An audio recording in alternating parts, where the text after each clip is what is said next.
सो जेको हींअर समय हले पियो उन समय में मुंहिंजे हिसाब सां ई त माण्हू चवंदा आहिनि करोना आहे, महामारी आहे वग़ैरह वग़ैरह, पर पंहिंजे हिंदी डिक्शनरी में करोना शब्द जी माना आहे करोना माना दया, करोना माना कृपा, रहमत।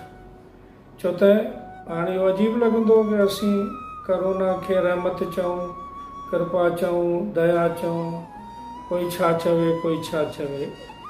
उन जो मक़सदु इहो आहे त भॻवान जॾहिं अॻु में असां कंहिं प्रेमियुनि खे चवंदासीं भई नेम करियो, सत्संग करियो, भॼन करियो, त चवंदा हुया साईं समय कोन्हे, सुबुह खां हल हला भॼ भॼा लॻी पई आहे, रोटी बि घर जी खाइण जो टाइम कोन्हे।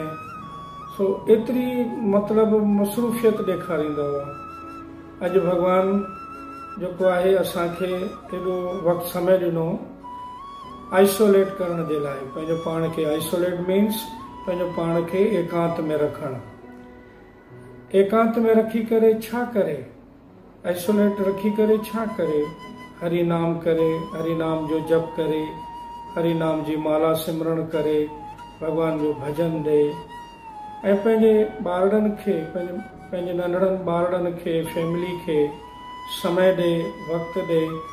छो त असांजी उन्हनि खे बि ज़रूरत आहे जेको वक़्तु असां ॿाहिरि रखूं था उन में असांजी फैमिली जो बि हक़ आहे, तंहिं करे असांखे उन्हनि सां गॾु बि टाइम ॾियणो पए थो, उहो असां न पिया ॾेई सघूं।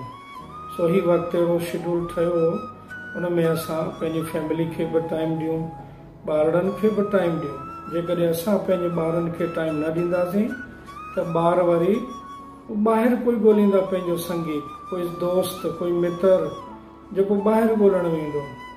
बहितर आहे उन्हनि खे ॿाहिरि चकरनि खां बचायूं ऐं असां पाण इन ड्यूटीअ खे सिंसियरली निभायूं, उन्हनि खां समय पंहिंजो जेको आहे सुठो बितायूं। ही बि हिकिड़ो सिमरण आहे, जप आहे, भक्ति आहे, नेम।